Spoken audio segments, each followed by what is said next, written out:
What's up, Pimp fans? This is the Pimp Daily Dose for June 28th with me, Tease, from the Pimp Seducticons. And I'm Jackpot from the Pimp Autobots. Today's dose is brought to you by the game that takes you back to where it all began, Transformers War for Cybertron. Coming up today, it's blood, bones, and gory glory in Splatterhouse. The guys at Ready at Dawn spill their guts about Kratos' new adventure on PSP. And Australia's biggest LAN event is on the way. Splatterhouse made a big, bloody splash at E3 a couple of weeks ago, and the devs have just released the first bunch of gameplay trailers for this beat-em-up remake. As you'd expect, there's plenty of fist pummeling, an arsenal of gruesome weapons, hordes of disgusting enemies, and bucket loads of gore. You'll also be exploring the levels in both 3D and 2D, in homage to the game's arcade roots. Let's take a look at some of the bloodthirsty action.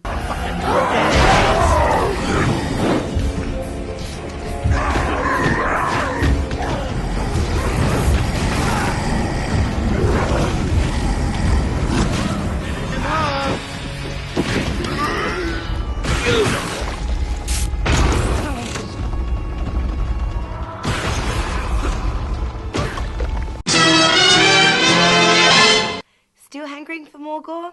Here's an update on God of War Ghost of Sparta.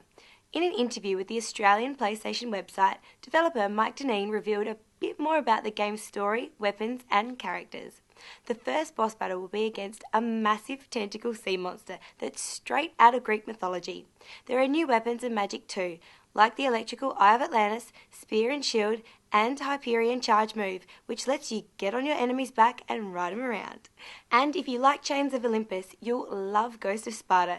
It's loaded with more big moments, more story, and it's much longer. God of War Ghost of Sparta is due out on PSP sometime later this year. Australia's biggest LAN event, ASUS Reloaded, kicks off again soon from July 9th to 11th in Adelaide. This is number 6 and it's also Reloaded's 5th birthday. Comps include Counter-Strike Source, Call of Duty, and even Daytona arcade machines, with a prize pool of 20 grand up for grabs. Jackpot, and I both went to the last Reloaded and we might just swing by again this time, so make sure you get along. For all the deets, head over to www.reloadedland.org. And that's your Pimp Daily Dose for June 28th. Pimp is getting stuck into the Transformers War for Cybertron multiplayer, so add us on Xbox Live and PSN and prepare for battle. Our gamer tag is PimpTV. And in case you haven't seen it, our Autobots vs Seducticons photoshoot is now live on the Pimp website. Head on over to www.pimp.tv/Transformers to grab your Jackpot, Ponage and Siren desktop backgrounds. And yes, if you want the Seducticons, they're there too. Of course they want the Seducticons. See you tomorrow.